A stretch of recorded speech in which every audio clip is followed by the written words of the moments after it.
Welcome to Essential English Only. Your practical English lessons in podcast format. Hello, learners! Lizzy here, your everyday English tutor. Many learners study English for years and still feel blocked when trying to make sentences. You know that moment when you remember the word but it just doesn't fit naturally? That happens because your brain tries to translate word by word. But English doesn't really work that way. It's made of chunks, small groups of words that usually come together naturally. That's what we call chunking. Learning language in pieces, not in isolation. When you practice chunking, you don't memorize single words. You absorb real combinations, expressions you can use instantly, with the rhythm and meaning already built in. That makes English sound automatic and real.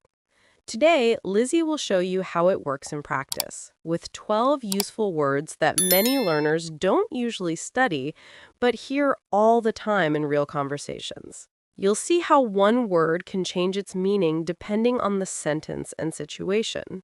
Stay with me until the end because you'll learn how to connect words naturally and remember them for life. Focus on the essential. Let's start with the word to manage. It means to handle, deal with, or succeed in doing something. Imagine someone asking about your job. You could say, I manage a small team at work. That's an easy way to show leadership without explaining too much. But manage also works with time and habits. She manages her time really well. Now you're not talking about work, it's about daily balance. Sometimes it's used to express effort, like, it was hard, but I managed to finish the report. And of course, Lizzy managed to learn English by practicing every day. The meaning changes slightly, but the idea is always about control or achievement. Next comes to avoid. It means to stay away from something physically or emotionally. Think about a healthy habit. I avoid eating too much sugar. Simple and very common. Now imagine giving advice. Try to avoid that street. It's too crowded. You can also use it when someone doesn't want to face a situation. She avoided talking about the problem.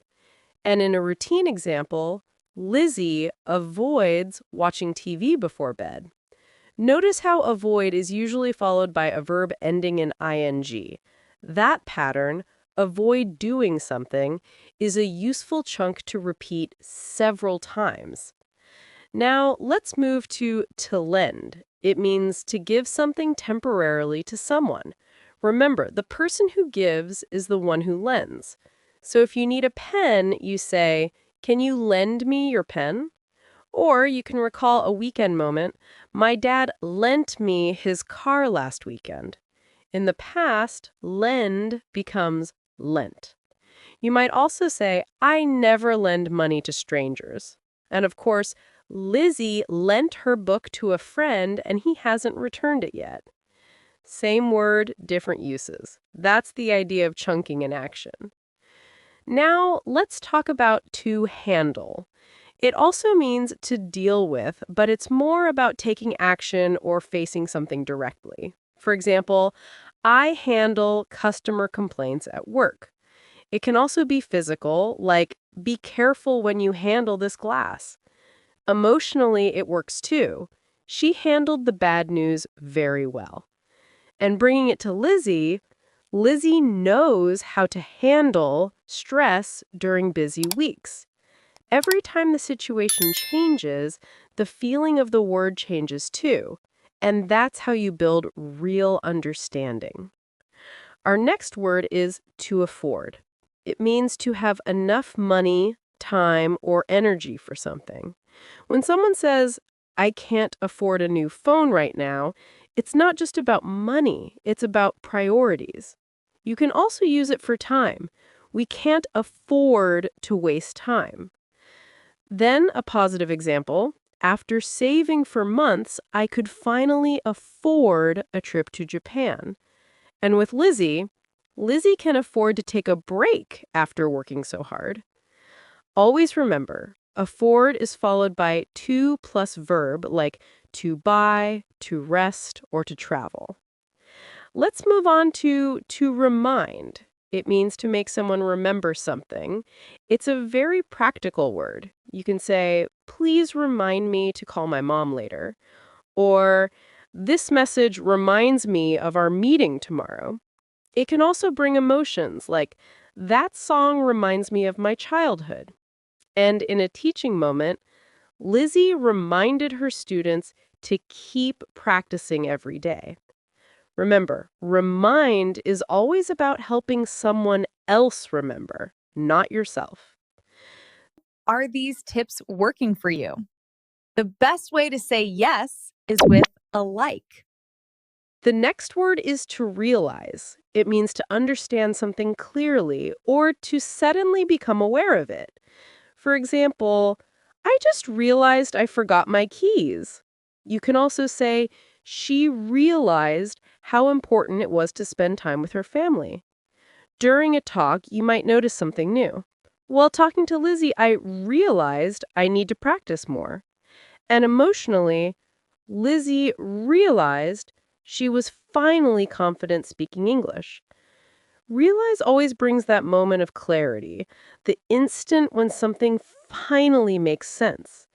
Now we have to deserve. It means to be worthy of something, usually positive. After a long day, you might say, I deserve a good rest. At work, he deserves that promotion. In a bigger sense, everyone deserves to be respected. And finally, Lizzy deserves credit for helping so many students.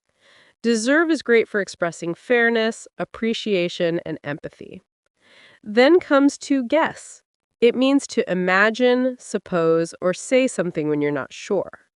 You've probably heard the phrase, guess what? It's used to catch someone's attention. Or in a casual talk, I guess he's busy today. You can also show uncertainty.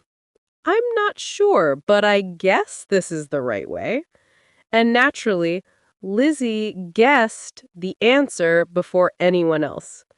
Guess adds a friendly and natural tone to your English. Let's keep going with to suppose. It means to assume or believe something is true. If someone asks about your plans, you might say, I suppose I'll go if I finish my work. It can also sound like a soft opinion. I suppose it's okay to wait a little longer. In a moral sense, we're supposed to learn from our mistakes. And when plans change, Lizzy was supposed to travel today, but her flight was delayed. That structure, was supposed to, is a powerful one to practice. Next is to pretend. It means to act as if something is true when it's not. It's very expressive. Picture children playing. The kids pretended to be superheroes. Among friends, let's pretend we're on vacation. In emotional moments, he pretended he didn't care, but he did. And a light example, Lizzy pretended to understand the joke, but she didn't get it. It's a fun word to play with in both real and imagined situations. And finally, to complain. It means to express dissatisfaction or frustration. You can hear it everywhere. People often complain about the weather, or in a more specific case, I complained to the manager about the noise. In daily life, she always complains when it's too cold. And a positive twist, Lizzy never complains about studying. She just keeps going. Practicing intonation with this word helps you sound more natural and expressive. Now it's time for your daily challenge. Choose one of today's words, but not the same one used in the example, and make 2 short sentences with it. The first sentence should be about something real in your life. The second can be completely imaginary, just to practice. Say both sentences out loud and feel how your mouth and brain connect when you speak. For instance, if you pick afford, you might say, I can't afford to eat out every day. And then, I could afford a vacation if I worked extra hours. Two quick sentences, one real, one imagined. That's how you make English stick. Today, you didn't just memorize words, you built understanding. You learned how manage shows control, how avoid expresses prevention, how lend shares, how pretend imagines, and how complain expresses feelings. Each one became a small building block, a chunk that you can now use naturally. Remember, fluency doesn't come from memorizing, it comes from connecting. Every small repetition is a real step forward. Each sentence you build today is proof that your English is growing. Keep practicing, stay patient, and don't chase perfection. Step by step, word by word, you're getting there. Focus on the essential. Now, tell me in the comments which of today's words felt the most useful for you. I am Lizzy, and this is Essential English Only. Keep listening, repeating, and developing your English every day. Today you really learned what matters. See you in the next lesson, focusing on the essentials.